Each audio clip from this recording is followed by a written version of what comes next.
Hello everyone. I wanted to do a follow-up video related to the two other videos that I've done related to just change and control and being able to identify what we have control over and what we don't within these situations of change. I wanted to focus in on the topic of anxiety a little more today. And kind of explore some different ways that we can process some of our thoughts and be aware of what's going on with our thoughts. It might be causing a little bit more anxiety, and to be able to put some other processes in place so we don't get caught up in our thoughts to cause us more anxiety. So what I've done is I've drawn this kind of target shape on old school whiteboard here, and I use this a lot because it's a good way to describe how a lot of people will think about and be able to put a picture to where their thoughts go when they get really anxious. So really what we're talking about here is that we start with a thought, and this thought leads to another thought, which leads to another thought, which leads to another thought. And each time we have another thought related to the main topic, and if we're worried about it, or we're thinking about some of the what ifs, and this could lead to this, and what am I going to do if this happens, and we just kind of get what I call spinning, and we spin and spin and spin and spin, and we get to this middle part of the shape, and it gets really, really hard to make our way back out of this thought process once we get to the middle. And if we think about most healthcare issues, that it's if we can intervene early on with most healthcare issues, we have a better chance of having a less severe outcome. So what we want to do when we start noticing that we're spinning and we're starting the process, because once we start that process, the more thoughts that we have, the more invested that we have in the thinking. And for some of us, we use that mode of thinking to problem solve and to find different ways of experiencing and finding answers, and just a general way of interacting with the world. But thinking doesn't always lend itself to lowering anxiety. So what we need to do is we need to be able to recognize when we start having these thoughts and knowing where those thoughts are going to go, and to be able to put an intervention in place before we get too far down the road of getting tied up in that thinking. And an example that comes to mind, if you're sitting down at Thanksgiving dinner, and you think the last 2 or 3 years, wow, I was so uncomfortable this is every year for me.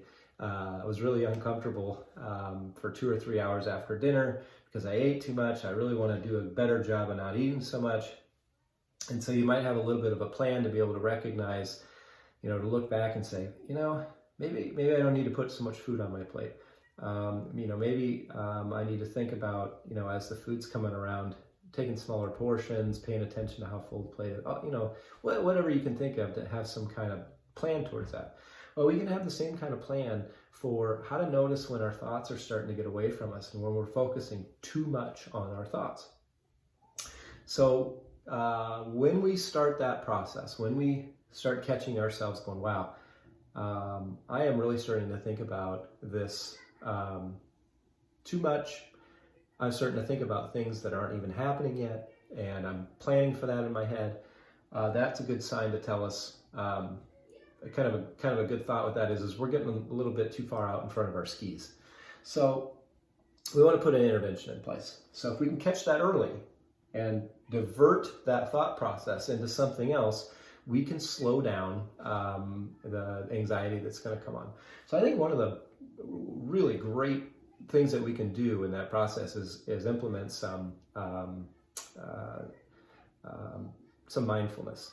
So as we start noticing this, there are some very, very quick, very simple things that we can do to reset the thought processes and slow that process down. Mindfulness is really, at its basics, It's not thinking about the past. It's not thinking about the future. It's just being able to stay in the moment. And so one of the ways that we can do that is using our senses to do an activity to take us back into the moment. So a couple that I will recommend that are pretty simple.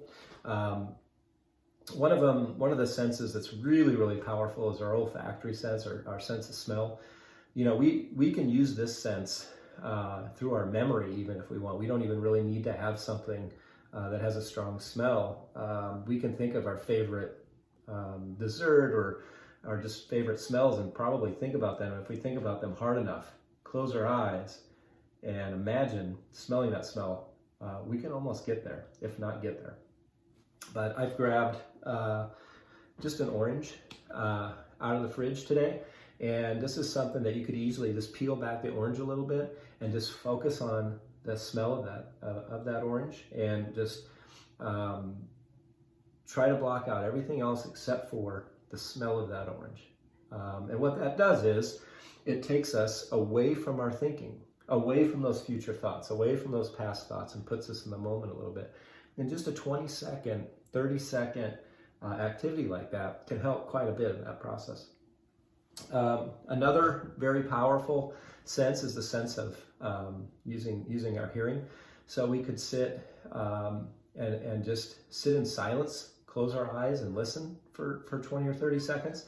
As I'm going through this video, I'm aware that there's kids outside playing, my kids outside playing, and you can hear their voices.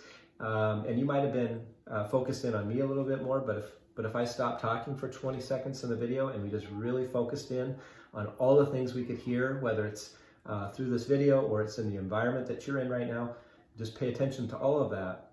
There's a lot of sounds that are going to come out that we weren't paying attention to that we'd be able to focus in on. And what that also does is it shuts down the thinking process. It allows us to focus in on the moment a little bit more because we're focused in on a sense. Another really, really simple one, and the last one that I'll bring up today, is a sense of touch. So I just grabbed something that was in the room. I have a guitar capo, it's a little bit of a different shape. One of the things you can do with something like this is, just for 20 or 30 seconds, closing your eyes and just trying to imagine transferring this shape into our mind by feeling it. So not looking at it, just taking time to feel all the different parts to it, focusing on, I can feel how cold this is compared to the room air. I can feel how smooth it is. I can feel the different textures and the rubber pieces that are on the metal pieces. Imagining the shape, just really trying to focus that and put it into my head.